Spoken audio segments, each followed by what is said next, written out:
Welcome.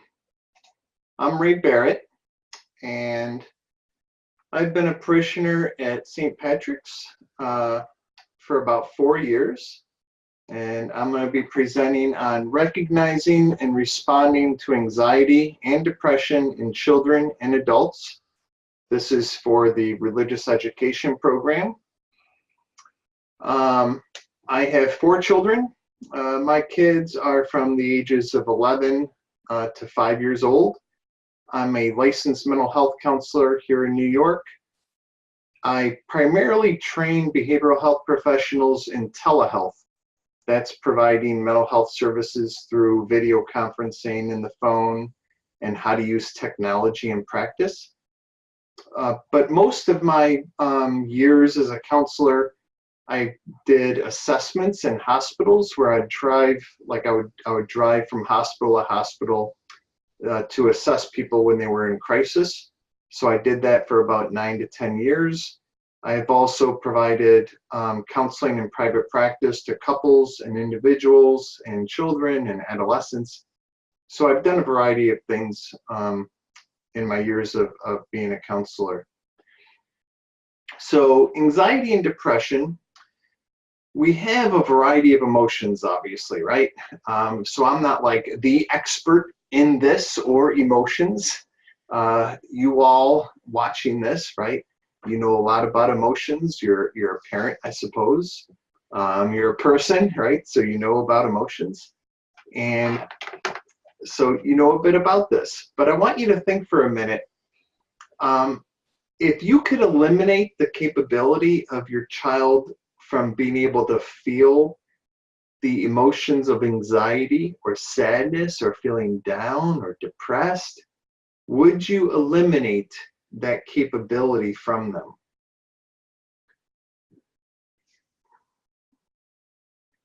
You probably wouldn't, right?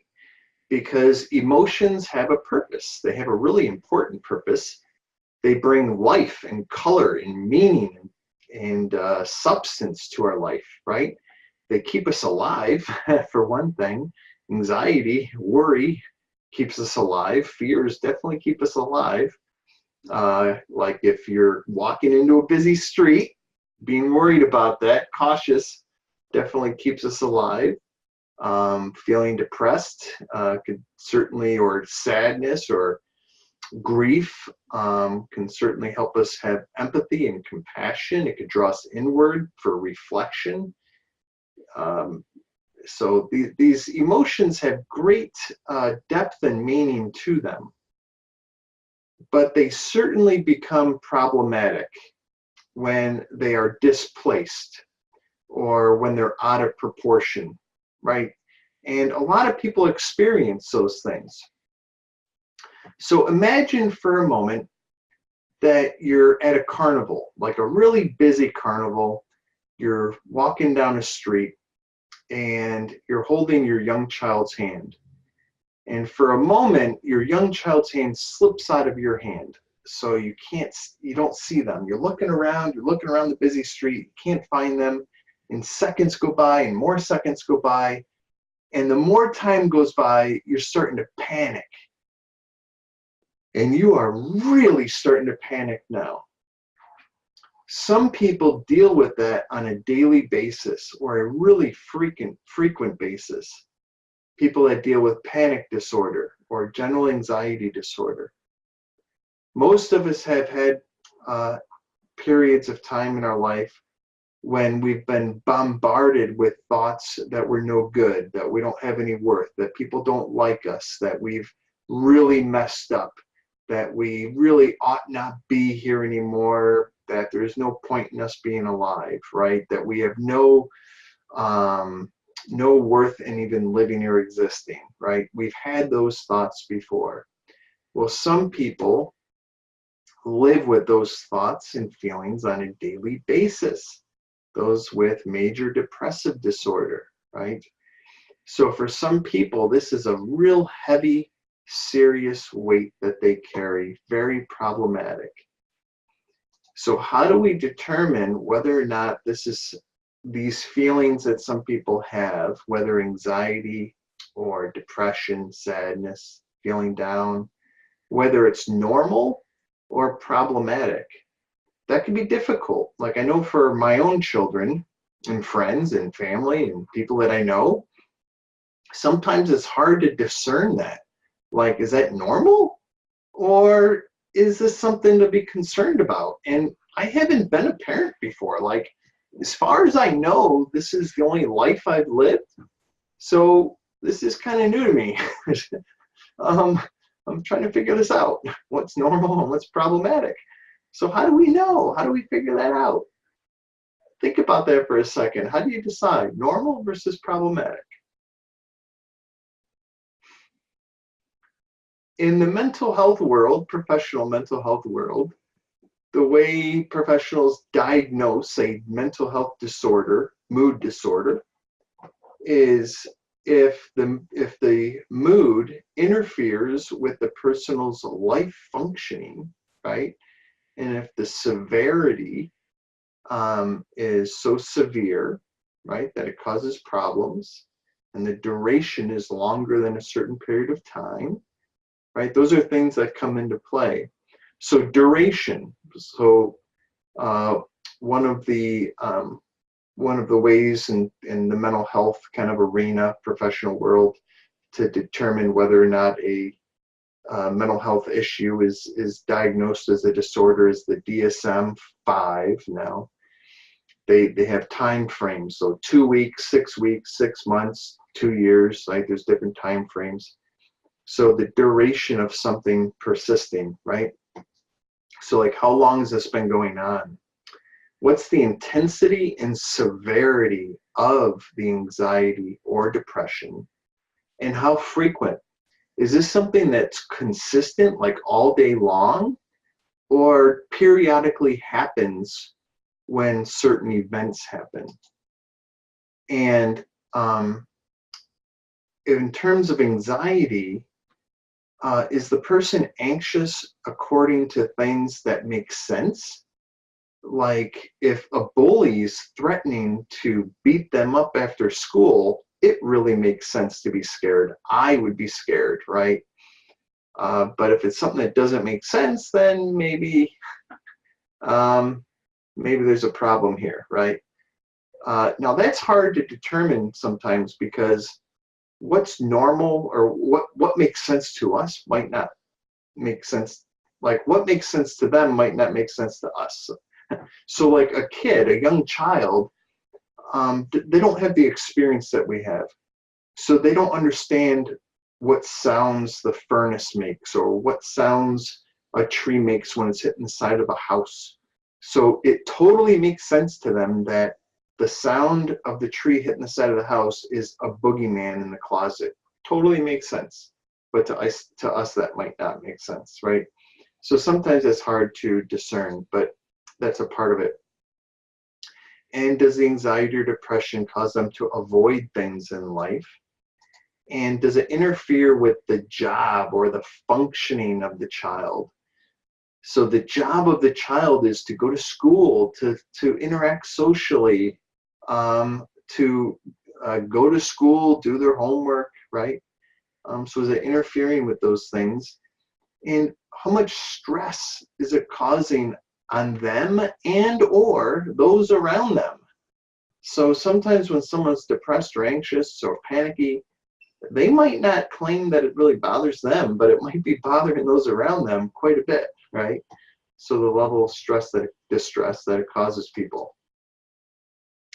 Now, this is like how often people would be diagnosed with anxiety or depression. This is from the CDC. The CDC's statistics are actually lower than pretty much any other statistics that I see out there. And the reason why is because the CDC statistics come from parents stating that their child has already been diagnosed from a professional. So these are reported instances when a parent has said that their child has already been diagnosed with depression or anxiety from a healthcare professional, right? So for depression, you can see for 12 to 17-year-olds, a little over 6%. For anxiety, a little over 10%. But if you look at the National Institute of Mental Health, it's quite a bit higher.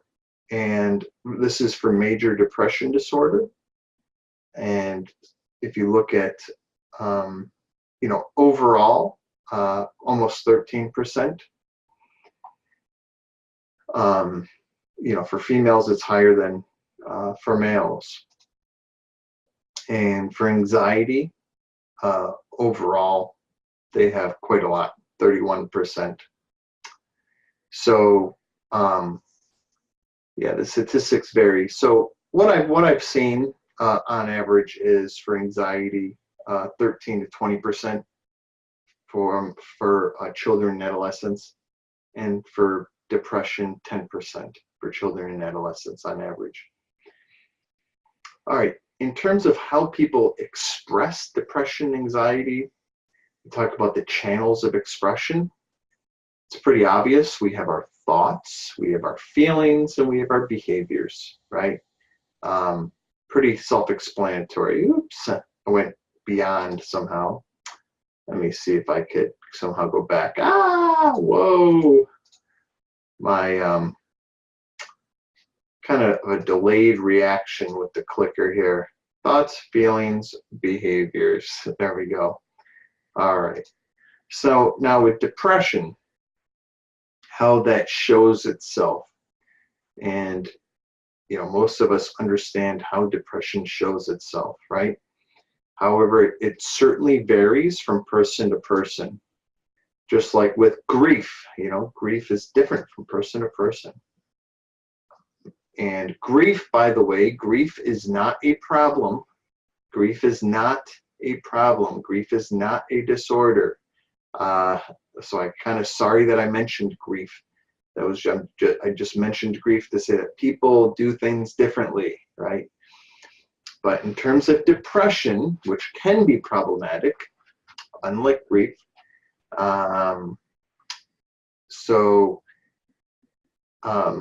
with depression, people can appear sad, depressed, they can be irritable, tearful. Things that they used to like to do, or people that they used to like to hang out with, they no longer find pleasure in. Like playing that sport, hanging out with those friends, doing those activities, watching movies, Hey, you really like to go skiing, right? You want to go skiing? Hey, you want to go play tennis? You love going to play tennis. I don't know, not really. Hey, you want to go for a bike ride? Not really, right? Like, they don't really find pleasure in the things that they used to find pleasure in. Not really wanting to spend time with people that they spend time with. Losing weight, gaining weight, sleeping more, sleeping less, having less energy than they used to have. Feeling like everything's their fault, right? Big time internal critic, or everything's everyone else's fault. Okay, it could go either way. Having trouble concentrating, caring less about things, having thoughts of wanting to kill themselves or hurt themselves, or just wanting to be dead, just wanting it to be over. They can have a lot of somatic complaints, like their stomach hurts, they don't feel well, they have a headache, all sorts of things like that. They could also do things like risky behavior, doing drugs, promiscuous, drinking alcohol. These are usually things to kind of increase the dopamine level that is lacking in order to feel better chemically, right? So they're basically trying to self-medicate. So with younger kids, sometimes what it is they're irritable, they act out. And with older kids, a lot of times it's a social thing. Some kids turn inward and turn into a recluse. Some kids act out. So here's a testimony from this child that I want you to listen to for a moment. But before I watch this, what I'm going to do is I have to share this screen a little bit differently. All right. But let me start. Hold on a second. They're just unmindful. Give me a second. I wish I'm having trouble with this a little bit. Let's see. There we go. Anymore when stuff like this happens. We got a call from the school nurse saying Christian had come into her and said he had just started crying without any reason in science class, and he was embarrassed. He didn't want to stay there because he didn't want other kids to see him crying. And she said, well, you know, Mrs. Levy, this really looks a lot like depression.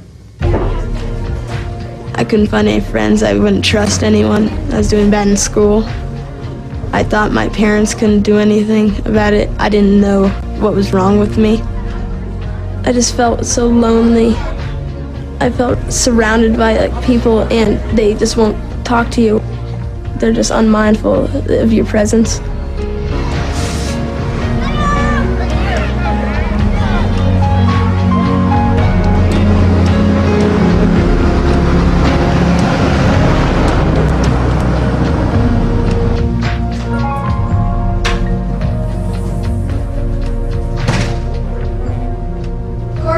It became very difficult to get him to go to school and very difficult to get him to go to soccer practice because some of the kids, a couple of the kids were on his soccer team, and he would lock himself in the bathroom screaming that he wasn't going to go to soccer practice. All of a sudden, my 12-year-old is depressed.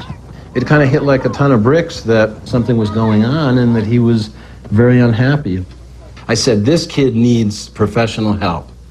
Sandy didn't say it initially. That was a very radical step. The first time I went to the psychiatrist, I didn't think it was going to do anything. Keep it up, Chris. My parents were there in the session, so I didn't want to talk about anything personal or anything. And then I filled out a questionnaire there. Each question has 3 answers. The 3 answers are basically 3 levels of emotional state. And a lot of them are somewhat innocuous. But then comes the question, do you ever think about hurting yourself? Well, I at least held my breath, thinking, oh my gosh, did he really ever think about hurting himself? I wish you would step back from that ledge, my friend. You could cut ties with all the lies that you've been living in. Sometimes I wanted to end my life. When I thought about it, first I thought about how I was going to do it. And then second thing I thought about was why. Everyone I know has got a reason. All the kids who just ignored me and stopped being my friends, and they pretty much ruined my life. And then the third thing I thought about was what my family would do, what they would do without me. How would they feel? Good job. Good job. Well, carry my bag for me. Thank you. Oh! Okay. I never dreamt that he felt like that, ever. And I thought of all the times that I laid in bed with him at night and snuggled him before he went to sleep and told him how much I loved him and hugged him. And I thought, when I heard about the questionnaire answers, I thought, well, wasn't that enough? I told he must know how much we love him, but I mean, that was elementary. I should have known. I mean, that had nothing to do with it. He knows we love him. There's nothing you can do for the pain. You can't go to school with him every day and hold his hand and tell those kids to stop it. All right. All right, so there we go. Let me go to the next slide here. Okay, so that's the depression, how that presents itself. Now anxiety. Anxiety presents itself with many worries and fears, refusing to do things. And this is a big part of it, avoiding to do things, trying to get out of things. And they seek a lot of reassurance, like who's going to be there, when are we going to get back, how long are we going to be there, what's going to be on the test, am I going to have enough time? So a lot of reassurance, thinking about all the possibilities, all the things that could possibly go wrong. The somatic complaints, tummy hurts, aches, and that's usually to get out of things and to have excuses. And again, not consciously, it's subconsciously. They subconsciously learn these things, like the tummy ache gets them out of something, and they subconsciously learn, wow, that worked. Like I got out of something when I felt ill. So they weren't consciously aware, like thinking that, but they learned it. So sleep disturbances, not sleeping very well, clingy to people, their family, fatigue, not concentrating, being startled, irritability. So some people, when they're anxious, get very irritable and angry and outbursts and all that kind of stuff. But other people really turn inward. You can't get a word out of them. They're almost like you can't get them to focus. So different people respond differently.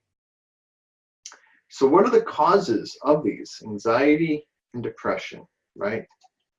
Biological, that is chemistry, right? Neurotransmitters, hormones. We have a chemical balance constantly within our body. So when we have different thoughts, different experiences, different things enter into our body, impact the levels of these neurotransmitters floating throughout our bloodstream. And some people have different levels of these neurotransmitters, hormones, in their bloodstream. So some people need medication to assist with a better hormonal balance, so that they have a better mood. So for some people, it's a biological and genetic. So there is a genetic link. People who have family members, parents, and other family members with depression or anxiety have a larger risk of receiving or getting anxiety or depression. And then the psychosocial. And there's many psychosocial risks. How people spend their time, who they spend their time with, experiences that they have, definitely have an impact on anxiety and depression. And that leads to treatment. So medication. Certainly if there's a biological cause for anxiety or depression, medication is going to help. Like in the video that we watched about depression, there's a YouTube video, that boy was helped significantly by medication. If you watched more of the video, you learned that his father also had depression when he was younger, and medication helped tremendously. And for some people, medication helps, and because their thoughts are creating a temporary chemical imbalance, and by taking medication, it helps making the counseling treatment easier. And after they develop the skills, they no longer need the medication. But medication is often very, very helpful. And counseling for kids is play therapy. Children experience things, they learn, they grow, and they process their emotions through play. So it's difficult and doesn't make much sense to try to rationalize with children like you would with an adult or even an adolescent. Play therapy is what's really most effective with kids. And with adolescents, Cognitive behavioral therapy is identifying irrational thoughts or unhelpful thoughts and addressing those and replacing them with more helpful and reality-based thinking. There's a really good book called The Mind Coach that it's a lot of fun. It's really helpful for kids, adolescents, adults. It's like really helpful for all ages. And then dialectical behavioral therapy is very similar to CBT, but it also works with emotional regulation, which is very helpful for mood disorders. And exposure therapy has to do with dealing or facing fears. So anxiety is where they see something or they experience something as anxiety provoking. So they move away from it, which feels good. They experience less anxiety, but they still feel anxious. So they move further away from it and they still feel anxious, but better, right? So they move further away from it and they feel less anxious, but they still feel anxious until they back themselves into a corner. So moving away from the fear doesn't solve anxiety, right? Facing the fear, learning how to face the fear is the answer. So that's exposure therapy. But knowing how to do it correctly is important, very important. Because if you face the fear when you're not ready or where you're not going to be successful, it could be more harming than helpful. And then social support is very helpful. People are usually depressed and anxious based upon social things. And having healthy relationships is usually one of the most important parts of building someone's self-confidence, self-worth, and having a positive experience in life and positive emotions. I think the foundation, and this is just my thinking, right? Not research-based, but probably the way most people think about this. I think the foundation of anxiety and depression and mood disorders is, aside from the biological and genetic component of it, is that people struggle with knowing, do they belong, right? Do they belong? And who do they belong with, or whom do they belong to? And do they have any worth? Do they have any value? And who's to say? Who's the authority to say whether or not they belong or have any worth or have any value? And based upon that authority, who gets to say that, that's very anxiety provoking. If that authority is fickle, like if that authority changes their mind and you have to kind of walk the line, right? So yeah, so it kind of makes you think of religion, doesn't it? So at church, right, in religion, we learn that there is a creator that created us for a reason, right? The creator created us because the creator loves us, right? Creator loves us, therefore created us, and will always love us, and always welcome us, and also always claims us, right? We are always welcome home, right? And nothing can change that fact. We are always welcome and loved. So the authority is our loving creator, and we always have value and worth. That is our foundation, and we don't have to worry about it, right? Now, religion hasn't always been taught that way, right? And isn't always taught that way. But anyway, and that doesn't always speak to everyone, but there's that. So, but a lot of kids and a lot of people identify their authority as their peers, those at their school or workplace, or their siblings or their spouse, or so forth. And I think that's a part of it, but that's not the ultimate authority. So yeah, so social support is very, very important, very important. Because another thing is even in religion, right? We don't just pray in solitude, right? Even in the monasteries, right? You don't just pray in solitude. Even the hermits, right? They don't stay as a hermit, right? They still come back into community. So community is very important, right? So the community aspect and loving one another, koinonia, is very, very important. All right, so how not to respond. This is difficult because our natural response is to help people and to take away their pain, and yeah, just to take away the pain and try to make it easy for the person, which sometimes is not helpful. So sometimes people say such things as, this is just a phase, which is true a lot of times.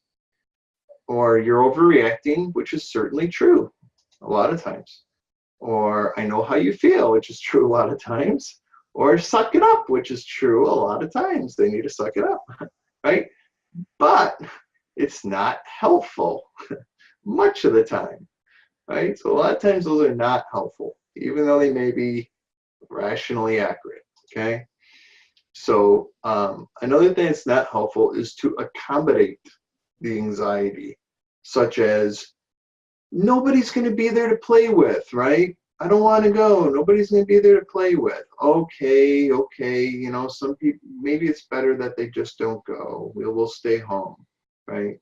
Or, I don't want to play any sport this year, right? Why can't I just stay home? I like to read. Well, maybe they just like to read. That's fine. No, all kids aren't the same. They don't have to play a sport. They don't have to do a social activity. That's okay, right? So accommodating the anxiety is actually not helpful at all. People with anxiety, that struggle with anxiety, actually need to learn distress tolerance. That's what they need to learn. They need to learn how to problem solve and how to work through it. And to overly reassure the anxiety, like, I'm so worried about my test coming up tomorrow. I'm so worried. I might fail. I'm going to fail. It's just going to be horrible. Oh, I'm sure you're going to do fine. I'm sure it's going to be fine. Just wait till it's over. It'll be okay. Really? Do you really know that it's going to be okay? Like, they're not going to believe you. Like, you don't know it's going to be okay. So, like, don't overly reassure. Like, you could reassure a little bit, maybe, if it's based upon reality, but you don't want to overly reassure, right? And minimize or deny the symptoms, which kind of goes along with overly reassuring. So how to respond then, Ray, right? Listen and be caring. Yes. Like, yeah, they are really struggling. They're really having a hard time. And we really care about them. We really do. This really seems hard, man. You're really worried about this. I can see you're torn up about it. Oh, it's awful to be so worried about something like that and not know how it's going to go, and have a limited amount of time to study, and wonder what you could do. And yeah, right. Listen and be caring. Validate. Validate means to validate their feelings, like understand how it makes sense to them. understand how it makes sense to them, not you, because it probably doesn't make sense to you. It very well may not make sense to you. You might be thinking, that doesn't make sense at all why you care what that person thinks. You really should not care what that person thinks about you, to tell you the truth. But you do care. So, how does it make sense that you care about what that person thinks, right? So validate how it makes sense that they feel the way they feel, right? So validating their feelings doesn't mean that you agree with their feelings. It means that you're understanding how they feel, how it makes sense that how they feel, okay? And then support and reward their efforts. Rather than trying to accommodate their anxiety, like make it easy for them, reward their efforts to work through it. All right, set aside time for them. And then when you do talk to them, don't just I know as a parent, and hopefully I'm not preaching, right? Like, I'm sure you guys do this great, much better than I do, right? I struggle with this. I really do struggle with this. As a parent, a lot of times when my kids talk to me, I feel like it's my job to help them with things, like give them advice. But they don't always want it. And I know rationally it's not my job a lot of times to do that. It's really my job to teach the person how to fish. Don't give them a fish. It's really my job, I think, to help facilitate them learning how to fish. Ask them, do you want me to help you problem solve? Do you want me to maybe give you some advice, or do you want me to just listen? Right? So ask them what they want, right? Do you want me to just listen, or what do you want? And then be consistent and model good emotional regulation, because when someone's anxious or having any mood, it usually likes company. It usually likes to suck everybody else into that same mood. So try to model good emotional regulation, because I think kids learn most by what they see us doing, right? And then seek support for ourselves. And if we think our child might need help, professional help for anxiety or depression, the number one thing to do is to get a screening, because there's assessments that are normed for age groups for specific issues like anxiety and depression. And they're really well done, and they're easy to take. So your primary care physician might have the screenings, or see a mental health professional in your area just for a screening and see if they need further help. And that's a really good first start. So they just, your child and you will just fill out a simple survey, and that way you'll see whether or not, yeah, my child is struggling with anxiety, and what type of anxiety, or they're not. It's just normal stuff, and these are some things that we could work on. It'll give you ideas to what you're working with. All right, and if it's an argumentative situation with your child, like they are being rebellious or mean or whatever, in the heat of the moment, our brains, if we are in the fight, flight, freeze mindset, our frontal cortex, the smart brain, is turned off, like it's not working. So wait till their smart brain turns back on, the light goes back on, before we have a conversation with them. That's one thing. And then don't argue with them, right? And just set good boundaries and stay calm, right? Without emotion. Now, suicide. One thing that's important to know about suicide is it's the third leading cause of death for 15 to 24-year-olds. So a lot of young people die by killing themselves. And it's not hard for someone to kill themselves whatsoever. So strangulation, someone strangling themselves, is actually extremely easy and very quick. Yeah, it doesn't take much of anything. I mean, a t-shirt, someone could very easily. It's a scary thing. So it's something to take very seriously, right? So with suicide, the thing that's really important is to have an open channel of communication. And what that means is to talk about these things with kids. Now, why would a kid want to talk to you about it? Right? Because they want to process these things. Like, they don't understand these things. You don't understand these things. You're scared of these things. You want to talk to people about these things, but you're probably scared to talk to people about these things, right? Yeah, because you probably grew up in a environment where you were told that it's sinful and how horrible it is and stuff like that. So you're probably like, I'm not going to talk to anybody about it, right? So we want to have our children grow up in an environment where it's okay to talk about these things, right? So when suicide comes up, or you bring it up, you purposely bring up the topic of suicide and self-harm and thoughts of wanting to be dead in normal conversation, so that kids will talk about it and let them know how important it is that they let you know. And if kids get the sense at all that thinking about suicide is something to be ashamed of or guilty about, then they're not going to talk to you about it. Or if they think that it's going to scare you, they're not going to talk to you about it. Or if they think that you are going to deny it, or say like, oh no, you don't really want to hurt yourself, or you wouldn't want to do that. You wouldn't want to do that because, or you shouldn't want to do that because, they're not going to want to talk to you about it, right?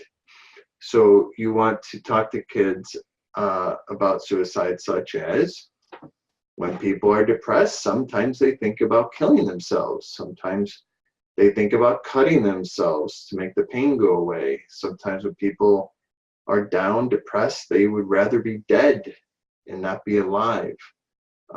Sometimes they think there's no other way out. They don't see other options. They're not thinking about other options, right? And sometimes when people are depressed, they're in situations where they don't have friends and they're being bullied and so forth, and they're depressed for a while, and it's really sad, and they hurt themselves, right? And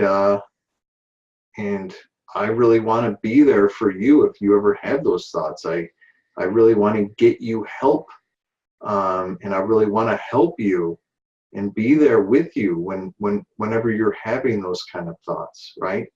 So you want to talk to them with open conversation about suicide. Ask all of the questions when things come up in life, like on movies, TV shows, and reading, so forth. Just talk to them about it, but in a way that is not going to induce guilt or shame or any of that kind of unhelpful stuff.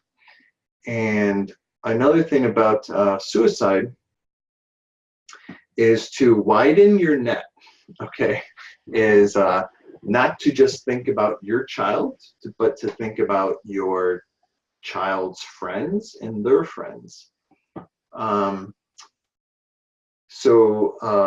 Years ago, I did some post-ventions at high schools, because when a teenager commits suicide, it's very contagious, because it used to get a lot of attention, like how the teenager committed suicide and why.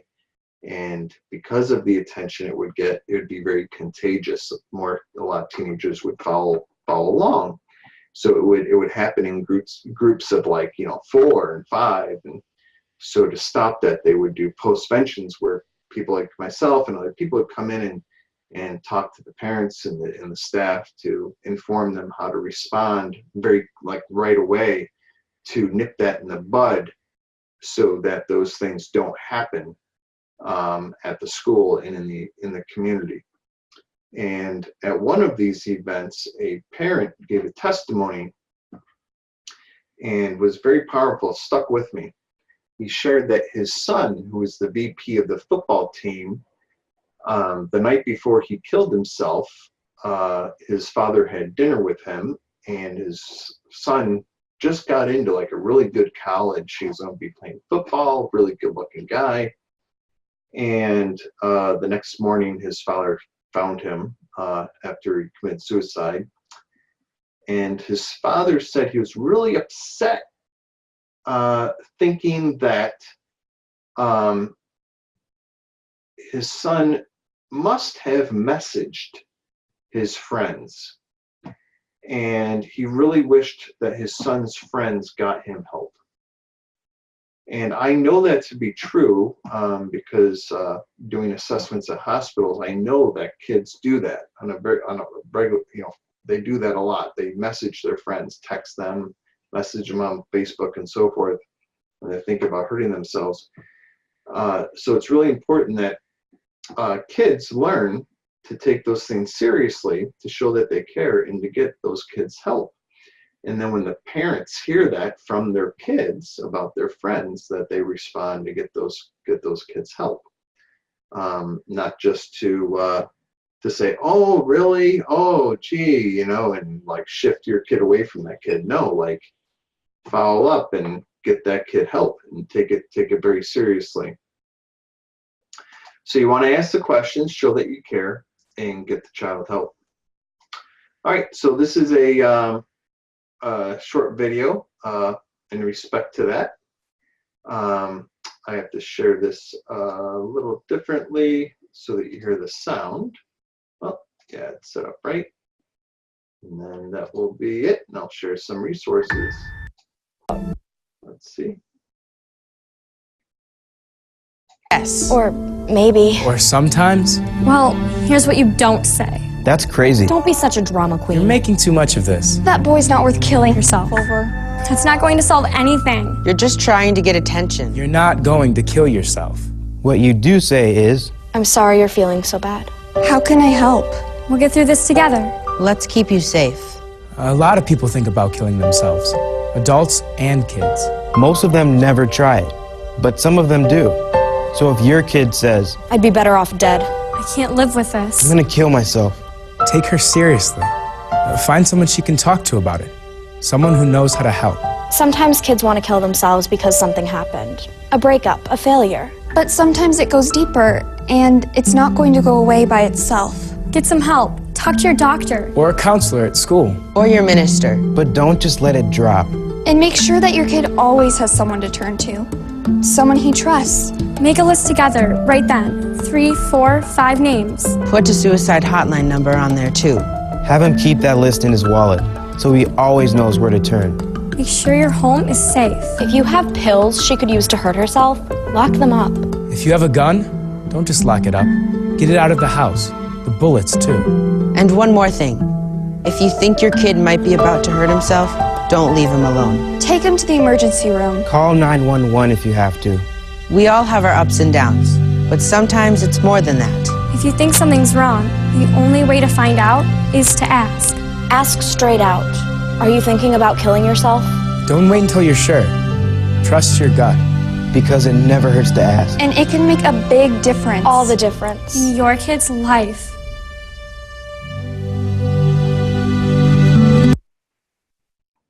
Okay.